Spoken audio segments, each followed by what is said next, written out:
Alright guys, so got the new C2X from RC4wd out.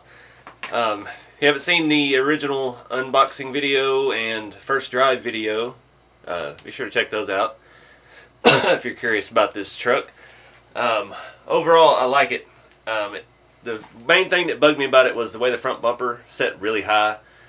This body sets lower on this chassis than it does the Trailfinder 2, just because of the shape of it, and it puts the bumper mount right where it needs to be, but the bumper was just carried over from the Trailfinder 2 because it fit the Hilux body, and it put the bars up. Here, I have it right here. You put this into where it goes, and the bumper sets a little too high. So that's one of the first things I envisioned. This to me is a weekend budget rock crawler truck.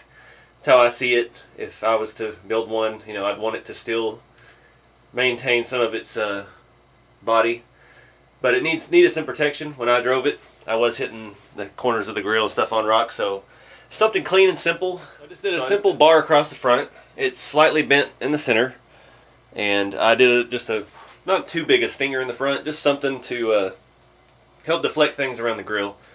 I just have it up here loose for right now. I utilized the 3 holes on the front bumper mount. That front bumper mount is metal, so it is a little, it's not just one of the plastic ones, it's actually a metal one. And it has 3 small holes between the 2 large bumper hole mounts. So I drilled 3 holes in my mount. Used some steel, what was that, 1/2 inch angle steel that I had from Home Depot. And just some scraps I had laying around. About 1/4 inch solid steel rod that I had about a foot of. I got it coming out past the headlights a little bit, and just kind of rounded the edges off on the sander. I don't want it to be fancy, I don't want it to be amazing or nothing. It just needed some protection. I wanted it to be budget minded, just completely simple and easy to do. So I just used the excess after I cut the length of the bumper. I used my little vise mounted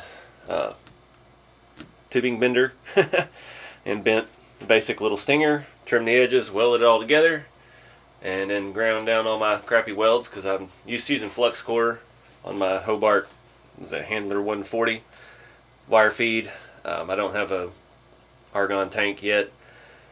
I need one because little stuff like this, when you're welding, trying to clean inside all these little nooks and crannies, get all the spatter and the funk off of it, it's kind of a pain in the butt, but we'll get there eventually. It works. It's simple. It mounts in the center. It will bend probably if I hit it hard enough on something. That's going to be part of the fun of it. I'm really not even sure I want to paint it.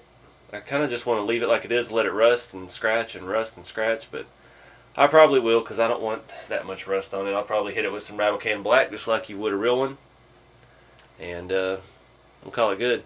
But I'm happy with the height of it. Let me lower the camera here. About 1/4 inch or so just below the grill line, and doesn't interfere with the tires at all during flex and turning, so we'll be all set.